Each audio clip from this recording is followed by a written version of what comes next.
تفصیل سے قائدین نے، محمود خان صاحب نے، علامہ صاحب نے، راجہ صاحب نے، شاہ صاحب نے تمام جو ایشوز اور چیلنجز اس وقت ملک کو درپیش ہیں ان پہ گفتگو کی.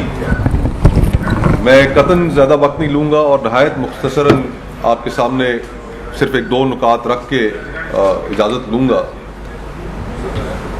کہ قوموں کی تاریخ میں کبھی کبھار ایسے مواقع آ جاتے ہیں کہ جس میں کچھ نہ کرنا، اپوزیشن کی جماعتوں کی طرف سے کوئی ایکٹیویٹی نہ کرنا، معاملات پر چپ سادھ لینا، وہ گناہ تصور کیا جاتا ہے. آج ہم جس مقام پر کھڑے ہیں، یہ ملک جس نہج پر پہنچ چکا ہے، اس میں جمہوریت مسخر کر لی گئی ہے. پولیٹیکل پارٹیز جو جمہوریت کی علم بردار تھیں، بڑی خوشنما گفتگو کرتی تھیں، آج وہ نیوٹرلائز ہو چکی ہیں. 26ویں آئینی ترمیم کے ذریعے عدالتی محاذ کو بھی فتح کر لیا گیا ہے. میڈیا کے سر پر پیکا ایکٹ کے ذریعے تلوار لٹکا دی گئی ہے.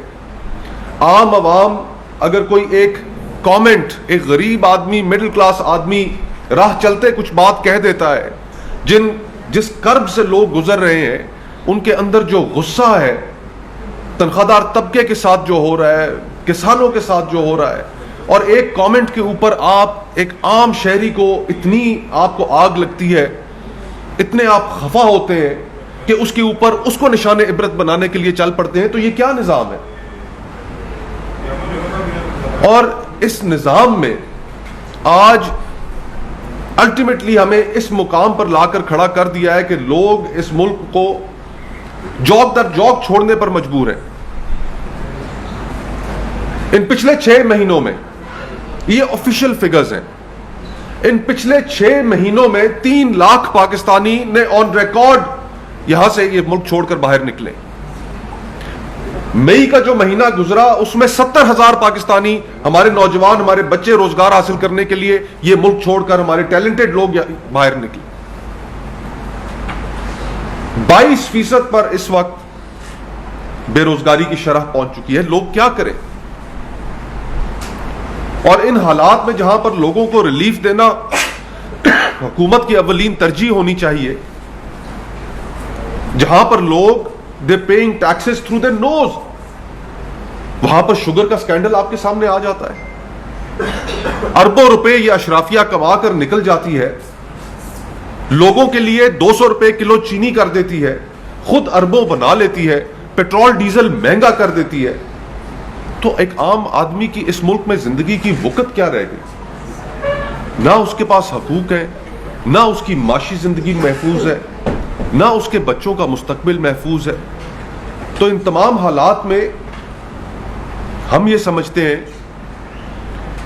جس طریقے سے قائدین نے عرض کیا، پہلے آپ کے سامنے رکھا، کہ کچھ نہ کرنا گناہ کے برابر تصور ہوگا.